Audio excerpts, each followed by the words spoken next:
The Big Friday Live. So ni Kenny rero right now twari tumufite mu kiganiro The Big Friday Live, reka twumve ko ariko twumva neza. Kenny uri kutwumva neza papa? Yes, ndabumva neza cyane. Wow, this is uwezoradio tuguhaye ikaze, iki ni ikiganiro The Big Friday Live. Murakoze cyane kabisa. Uri kwiyumva gute right now kuba wongeye kuganiriza abakunzi bawe, of course mu kiganiro nk'iki ngiki cyase kuri radio nk'iyi ngiyi ikurikirwa na benshi muri rusange? Biranshimishije cyane n'iby'agaciro, murakoze kuba mwabitekereje. Wow, neza cyane.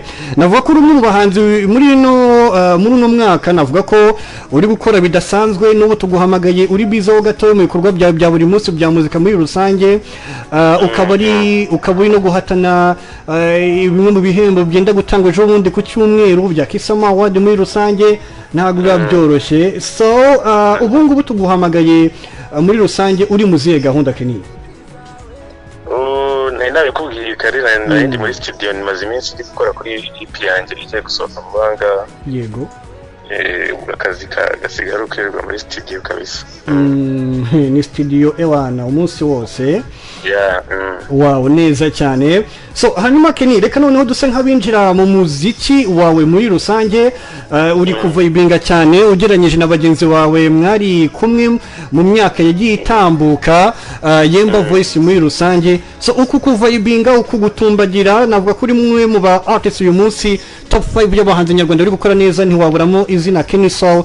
Izi mbaraga ziri guterwa n'iki kubana uyu munsi hari vibe, hari uburyo kiri kwirukansa umuziki wa new generation kano kanya, ufite collaborations z'abahanzi muri Nigeria, i Burundi uri kubikora neza cyane, indirimbo yawe na Double J Quality. So izi mbaraga ziri guturuka ku kimwe rusange Kenny? narindi banga ahubwo nukuba umuntu ahereza akanya nyine ibintu yitanga akazi ke kamutunze ka buri munsi, no kugerageza gukomeza gushiramo imbaraga, nucika intege ngo cyangwa wirare ngo umbe ko hari icyagezweho kandi mu by'ukuri nta kiragerwaho.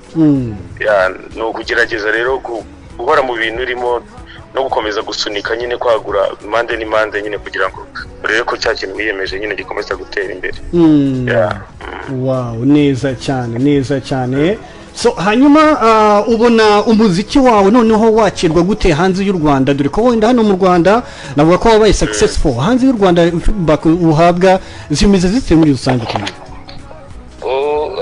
Bamwe muri twebwe muri generation yacu bagiye bagenda ruguru, bajya hanze bakadukundisha abandi bantu, bigatuma rero music ngubu yacu iri kugerageza no kukareba no kuri chat, iri kugerageza kurebwa cyane n'abantu bo hanze, kubera ko dufite abantu benshi nyine ari abakunda ibintu tuba dukora by'inaha, n'abaragiye bahura bamwe muri bagenzi bacu twakoranye. Navuga ko nyine biri kugenda byaguka, ntabwo navuga ngo ni 100%, ariko biri kugenda byaguka kandi biri gutanga icyizere, biri no kwerekana ko bari no kwifuza ko tujya kubataramira. Nk'ubu nanjye mu minsi iri imbere nanjye mfite kuzajya. Okay, byiza cyane. So anyway Kenny, reka noneho tujye kuri ku ndirimbo yawe imaze iminsi iri hano hanze, wakoranye na Double J, ingoma Quality muri rusange. A choice, navuga ko abo artists bari benshi cyane mu gihugu cy'u Burundi bakora neza, East Africa bakora neza muri rusange. Kubera icyo watekereje vuba Double J mu gihugu cy'u Burundi Ampress? Dore ko nanone ku rundi ruhande yego niho ducururiza umuziki cyane wenda ugereranyije n'ibindi bihugu muri rusange.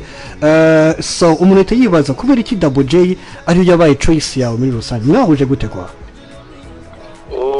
Double J ni umuhanzi mwiza, ntabwo natinya kubivuga kubera ko mu minsi yashize no muri ubu ngubu umuhanzi mu Burundi wari uri kugerageza gusunika ibintu bye neza.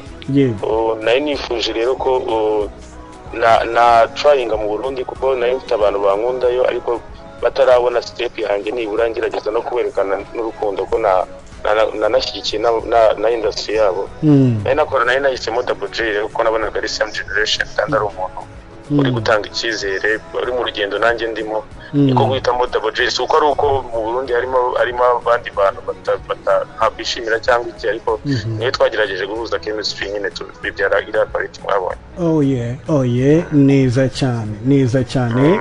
Anyways, hanyuma reka se nko guhindura page gato yo twagerageza ntitugutinze cyane bitewe n'indi bikorwa urimo. Azi nka uwezoradio ni imwe muri radio isupportinga cyangwa se n'ijwi ry'abantu bafite ubumuga muri rusange nko mu artist ukunzwe n'ingeri zose muri rusange afite ubumuga badafite ubumuga generation yose muri rusange.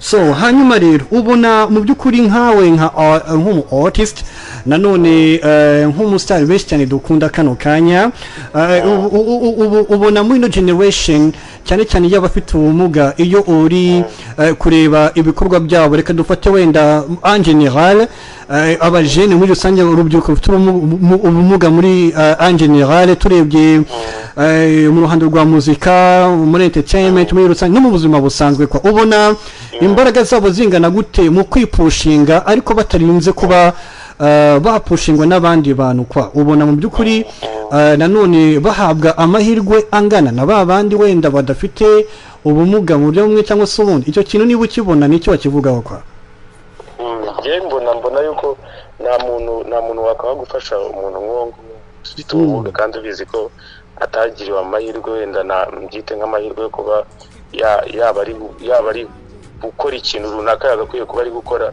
ariko nagaruka no kuvuga ko nyine atari cyo gihe nyine cyo kuba yakwitinya ngo areke kwerekana ibintu. Sometimes hari igihe tuba dufite amatara twifitemo twebwe muri rusange ariko ugatinya nyine kuba wayerekana ese barabibona gute ese nibikora bazabibona gute. Nanjye nigeze kugira ikibazo cyo kuba numva ko nta kintu na kimwe nshobora gutanga abantu bacyakira ariko ubu ngubu ugerageza no gutanga ka idea gato y'ukuntu umuntu agafashe neza bikaguha icyizere ko ibyo bintu bishobora kuba byakora. Inama rero nabagira ni ukutitinya ni ukutitangira ngo bishireho umupaka ko hari ibyo badashoboye barabishoboye byinshi cyane.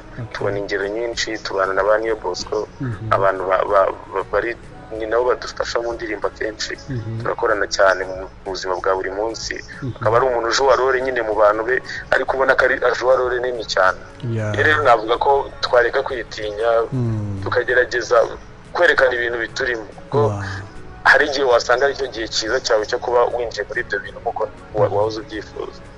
Neza cyane uvuze akantu keza cyane ko kwitinyuka gusa hari bamwe bavuga bati abagerageza kugaragaza ko gutinyuka ku rundi ruhande usanga rimwe na rimwe aho bakomangiye aho ayo mahirwe yo kugira ngo babone izo platform kugira ngo bakingurirwe nibura batrying cyangwa se bagira icyo bagaragaza mu by'ukuri ugasanga ni ikibazo kuri abo bantu bima abo bantu bafite ubumuga ayo mahirwe kugira ngo babashe kuba baha icyo bagaragaza. Aho icyo kintu niba ukibona wakivugaho icyo usaba abantu icyo wabwira muri rusange? Navuga ngo ndakizi ariko niba kuko hariho abantu bameze gutyo ntago nta viziyo irimo cyangwa nta n'iterambere ryaba riri mu bintu nk'ibyo ngibyo kuko twese turi nubwo tutaba twaravukanye amahirwe angana ngo umuntu avuga ngo navukanye iki ngiki udafite ariko twese turi umuntu nyine still ukifite ubwo bumuntu. Iyo umuntu agifite ubwo bumuntu rero abagerageza abashobora kuba yakora kuko bavuga ko nyine umuntu nyine utagifite akamaro ari uwapfuye urumva.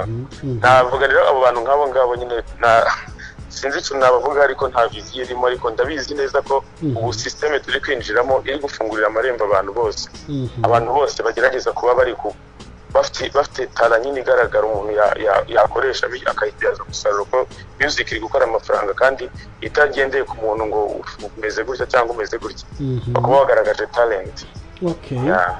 Alright, neza cyane.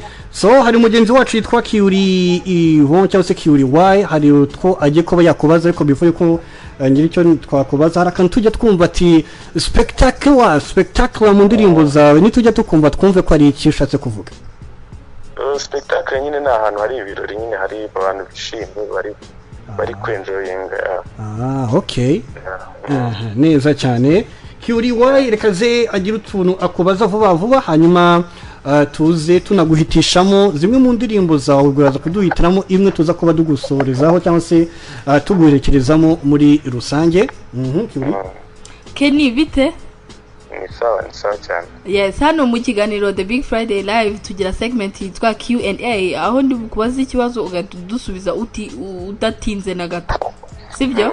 Uri ready? Okay. Formule y'amazi mu gifaransa wayivuga gute?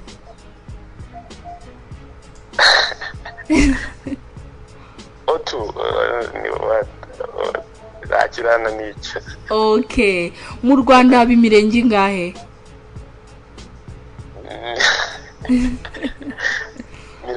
Mirenge mana we abo bari nkazabisubiza utaha ibyo bibazo. Oya, ndetse nkubaza ibyoroshye, try your best. Okay, nicyo kirananiye rwose ntabwo nditahari. Okay, ukwezi kwa 11 kwitwa ngo iki mu Kinyarwanda?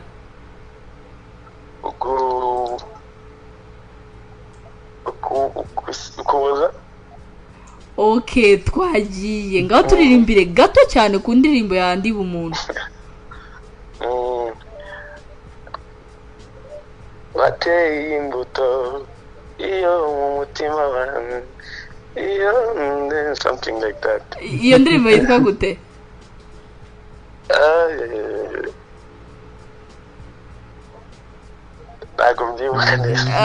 Okay. It's okay. Urakoze ku mwanya waduhaye, ni iby'agaciro, ntago babyoroshye iyo umuntu ari mu kazi ke akatwubaha akaduha akanya nk'aka, ni ukuri wakoze. Ariko utanuzongere kumbaza ibibazo. Ntabwo nzongera. Utatuzanye tubanza tubiganireho mu gikari.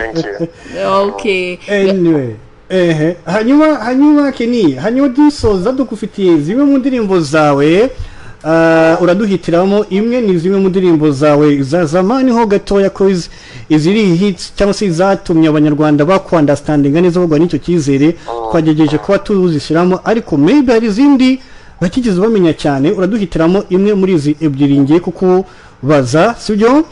Hari indirimbo yawe yitwa My Love, hari indirimbo yitwa Babiri, ndetse n'indirimbo yitwa Njye Nawe ya Agakouple My Love na Babiri. Uraduhitiramo imwe atubwira kubera iki? My Love. Wow, kubera icyo My Love? Nuko nyikunda ifite aka vibe nkunda, kuko nibwo nari ntangiye gusobanukirwa ibintu abantu bashobora kuba bakunda. Wow. Neza cyane. Anyways, hanyuma rero sinzi icyo usaba abakunzi bawe, dore ko bamwe bati uri guhatana ibihembo bya Kisama Award n'ibindi bizagenda biza, sinzi ko ari message ihariye wabagezaho, hanyuma tugushimiye ku time yawe. Ndabanza kubashimira mwebwe mwamaye umwanya, ndashimira n'abantu banjye bari kunyumva, turabakunda cyane kandi bakomeje kunshyigikira. Urugendo ruracyari rurerure kandi ibyo tugiye gukora nibyo byinshi. Ndabakunda cyane. Blessings papa, kandi twifurije natwe success muri byose. Thank you so much brother. Yeah man, you're welcome. So yari Kenny twumva kwanza iyi song ye yise My Love, tugaruka mu kanya gato cyane ntujye kure. The Big Friday Live.